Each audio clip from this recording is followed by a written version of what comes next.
Ketika Zhang Ermao bergegas ke kantor Chen Zekai dengan rambutnya seperti sarang burung, dia masih berbau anggur dan parfum, dan bahkan ada noda di wajahnya. Begitu dia melihat Yi Chen, dia buru-buru bertanya dengan senyum minta maaf, "Tuan Yi, apakah Anda mencari saya?" Yi Chen mengangguk dan bertanya kepadanya, "Bagaimana Anda minum tadi malam?" Zhang Ermao menyeka mulutnya dan berkata sambil tertawa, "Kembali ke Tuan Ye, saya minum enak tadi malam." Yi Chen sedikit tersenyum dan berkata, "Karena saya minum dengan baik, mari kita mulai bekerja di sore hari." Yang Ermao segera berdiri tegak dan bertanya dengan hormat, "Tuan Ye, apa yang Anda ingin saya lakukan?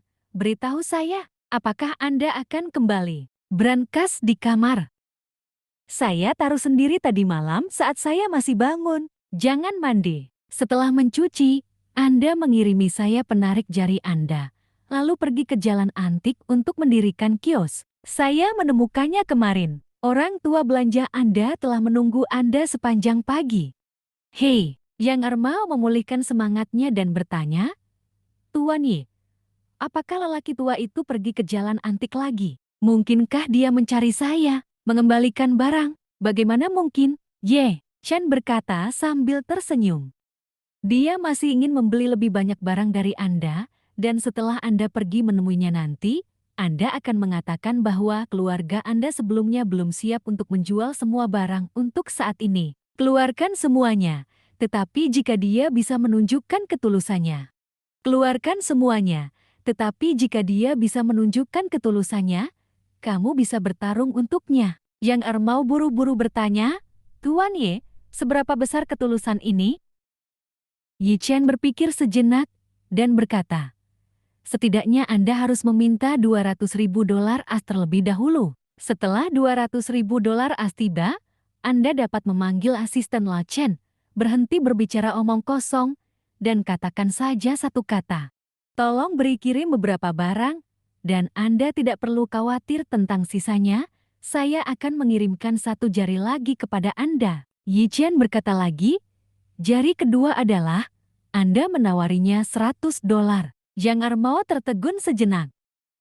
"Tuan Ye, saya berani bertanya, lelaki tua itu membeli kunci pas jari seharga 500.000 dolar as, yang sudah 100 kali lipat premium. Kali ini 1 juta, dapatkah dia membeli dia?" "Bisa beli." Yi Chen tersenyum percaya diri, "Buka saja mulutmu dan teriakkan harganya. Selama kamu meneriakkan harganya, dia pasti akan membayar." Meskipun Zhang Ermao sedikit bingung di dalam hatinya, dia masih mengangguk dengan sangat sederhana dan berkata, "Oke, Tuan Ye, saya mengerti sekarang."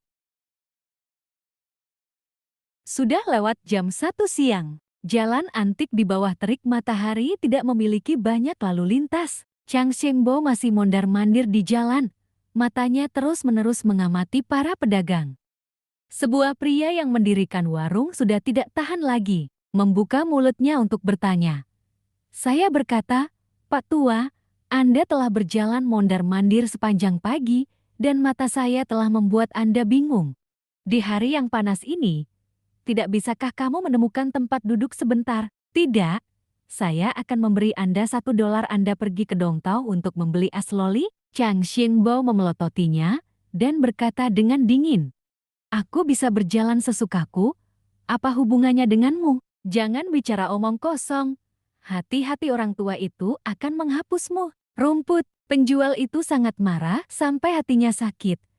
Dan dia mengutuk, "Kamu bajingan tua sialan benar-benar tidak tahu apa yang baik dan apa yang salah. Kamu." Chang Shengbo mengepalkan tinjunya dengan marah ketika dia melihat sumpah serapahnya. Pada saat ini, ada sebuah pemikiran di benaknya, dan dia hanya menggunakan sepotong kayu pemogokan petir di sakunya yang dapat memanggil guntur dari langit. Dan memotong ini bocah sampai mati di tempat. Tapi dia hanya bisa memikirkannya seperti ini. Sebelum dia melakukan sesuatu pada keluarga N, dia tidak berani menimbulkan masalah. Jadi dia hanya bisa berbalik dengan kesal dan terus melangkah ke sisi lain. Saat ini, dia tidak tahu di lantai 2 sebuah kedai teh di sepanjang jalan antik. Ding Yuan Boyon Rouge menemukan tempat duduk di dekat jendela dan duduk, mengawasinya dari jauh. Saat ini, Zhang Ermao masuk dari pintu masuk Antique Street sambil menguap dan menyeret barang-barang dari kios. Paman Changxiang melihatnya sekilas, sangat gembira. Dia bergegas ke arahnya dengan cepat. Yang Ermao, mengapa kamu pergi? Aku sudah menunggumu di sini sepanjang pagi dan siang dan aku belum melihat bayanganmu. Belum. Yang Ermao menguap, dan saat dia menguap, dia sengaja terus menepuk-nepuk mulutnya dengan telapak tangannya, membuat nada malas. Setelah menguap, Zhang Ermao menggeliat lagi di tempat, lalu berkata perlahan, "Pak Tua, saya adalah operator warung, bukan pekerja, jadi saya bisa datang kapanpun saya mau. Siapa sih yang bisa Anda kendalikan?" Melihat Zhang tatapan Ermao ingin dipukuli. Paman Changxing berharap dia bisa menamparnya dan menamparnya ke sisi lain jalan barang antik. Namun, ketika dia mengira bahwa teman ini adalah bintang keberuntungannya, dia segera menahannya dan berkata sambil terkekeh, "Ermeyo, aku mencium baumu seperti bau alkohol. Aku mencium baumu seperti bau alkohol. Bukankah kamu minum lebih sedikit tadi malam?" Kata Jangar Emeyo sambil tersenyum. "Itu, terima kasih. Saya menghasilkan banyak uang kemarin, pergi keluar untuk malam. TSK. Minum anggur besar." Berpikir demikian di dalam hatinya, dia segera memberi jempol pada Zhang Ermao dan memuji dengan tidak tulus. "Aku benar-benar iri padamu. Kamu menjalani kehidupan yang apik." Yang Ermao berkata, "Aduh, orang tua, lihat seperti yang Anda katakan. Anda lebih kaya dari saya. Saya bisa menjalani kehidupan seperti ini, dan Anda bisa lebih hidup lagi. Bagaimana kalau saya mengatur satu set untuk Anda di malam hari? Hanya beritahu saya negara mana yang Anda suka.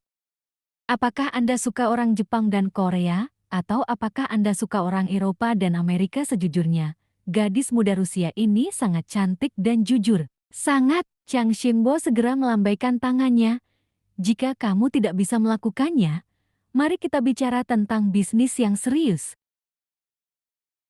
Jangan sampai kamu mengganggu taoisme saya." Zhang Ermao tertegun sejenak dan bertanya kepadanya, "Apa itu Daosin? Jenis benzina apa?" Chang Xingbo tercengang. "Will tahu mana yang Hibendao?"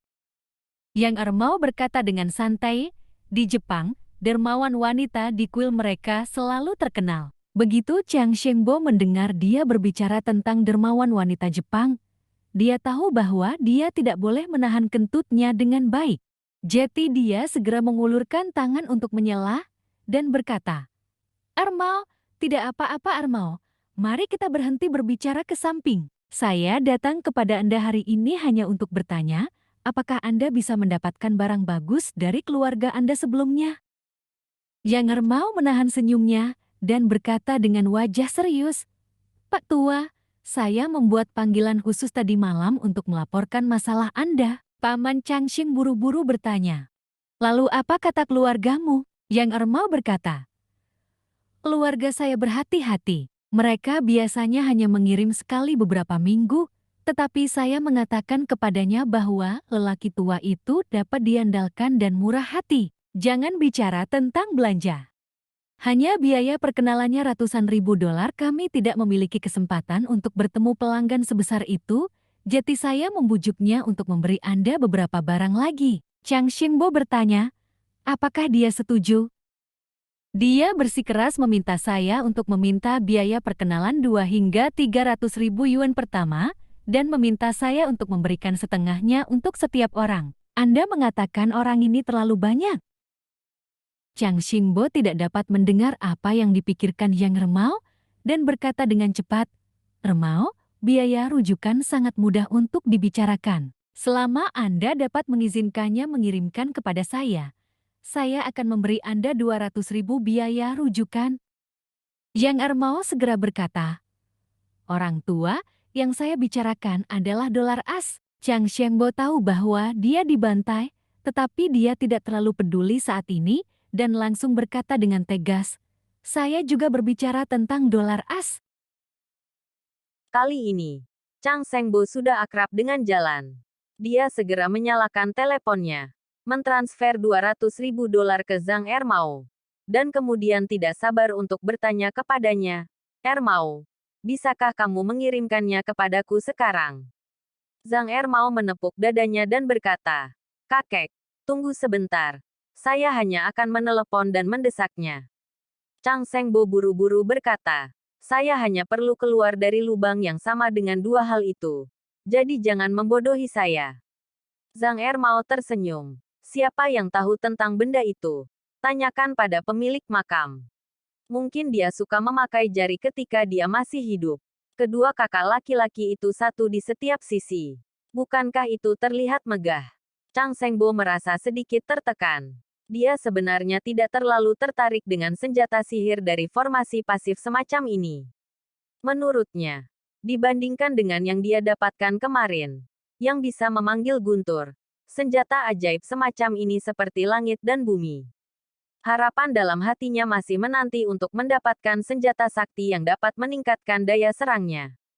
Tapi sekarang ada jari lain. Saya harus membelinya atau tidak? Anda mengatakan membelinya. Saya sudah memilikinya. Dan saya belum tahu apa efeknya. Jangan membelinya. Itu juga senjata ajaib. Anda tidak bisa membiarkannya lepas dari jari Anda, bukan? Menjadi tertekan, Zhang Ermau di samping berkata, "Orang tua, izinkan saya memberi tahu Anda. Anda juga dapat membeli cincin jari ini." Pada saat itu, kedua ibu jari akan memakai satu di setiap sisi. Dan yang utama adalah deretan mi. Chang Shengbo berpikir dalam hati. Karena saya telah memberi tahu Tuhan tentang cincin itu. Adalah hal yang baik untuk dapat membeli yang kedua sekarang. Saya dapat memberikan satu kepada Tuhan dan menyimpan yang lain untuk sendiri. Jika itu benar-benar hal yang baik, setidaknya saya tidak akan memukul dada saya dan menghentakkan kaki saya. Memikirkan hal ini, dia berkata kepada Zhang Ermau, "Oke, karena saya memiliki takdir dengan menarik jari, maka saya mau yang ini juga. Dan harganya masih $500.000. Zhang Ermau buru-buru berkata, "Orang tua, kali ini, 500.000 tidak cukup. Keluarga telah memerintahkan agar jari ini yang terakhir. Dan tidak akan ada lagi setelah dijual. Jadi saya tidak akan menjualnya kurang dari $1 juta." 1 juta. Paman Chang Sheng merasa sedikit tidak puas. Dengan gembira berkata, "Ini adalah harga awal untuk duduk di tanah. 2 kali lipat dari harga tanah datar." Zhang Ermau berkata tanpa daya bahwa orang akan menarik uang tunai sedikit demi sedikit. Chang Shengbo mengerutkan kening dan bertanya, "Apa maksudmu? Apakah kamu mengerti? Kami tidak bisa hanya mengumpulkan uang. Kita harus menyisihkan waktu untuk mencuci uang terlebih dahulu. Jika tidak, jika uang itu tetap ada di rekening kita, itu akan menarik perhatian. Dan jika terjadi sesuatu, jika uang itu tertinggal di rekening, maka itu akan disita oleh polisi segera." Chang Shengbo memahami cara operasi kelompok orang ini. Pendapatan dari penggalian ilegal dan penjualan kembali barang antik itu sendiri adalah uang hitam. Dan memang ada risiko jika tidak dicuci. Tetapi meskipun dia mengerti di dalam hatinya, dia tidak bisa menahan ketidaksabarannya. Dan berkata, "Ermau, saya tidak bisa menunggu 7-10 hari." Zhang Ermau merentangkan tangannya. "Saya tidak dapat membantu Anda jika Anda tidak bisa menunggu. Sejujurnya, ayolah, memang benar banyak hal yang dikosongkan dari makam itu kali ini. Dan saya benar-benar ingin menjual Anda sedikit lagi. Tetapi saya hanya orang kecil di sana, jadi saya tidak bisa menjadi penguasa masalah ini." Paman Chang Sheng merasa tidak rela. Dengan cepat memohon, "Ermau, tolong bantu saya. Saya bisa berdagang kapan saja dalam 2 atau 3 hari ke depan. Anda tidak perlu khawatir tentang uang. Saya punya banyak. Selama Anda dapat membujuk keluarga Anda sebelumnya untuk memberikan barang-barang itu kepada saya sesegera mungkin, kesepakatan akan selesai pada saat itu. Satu hal, saya akan memberi Anda tambahan 10% pribadi biaya manfaat. Tetapi jika sudah terlambat, saya mungkin benar-benar harus pergi." Zhang Ermau berkata dengan agak malu, "Ini, 2 atau 3 hari agak terlalu terburu-buru. Setidaknya saya harus 5-7 hari."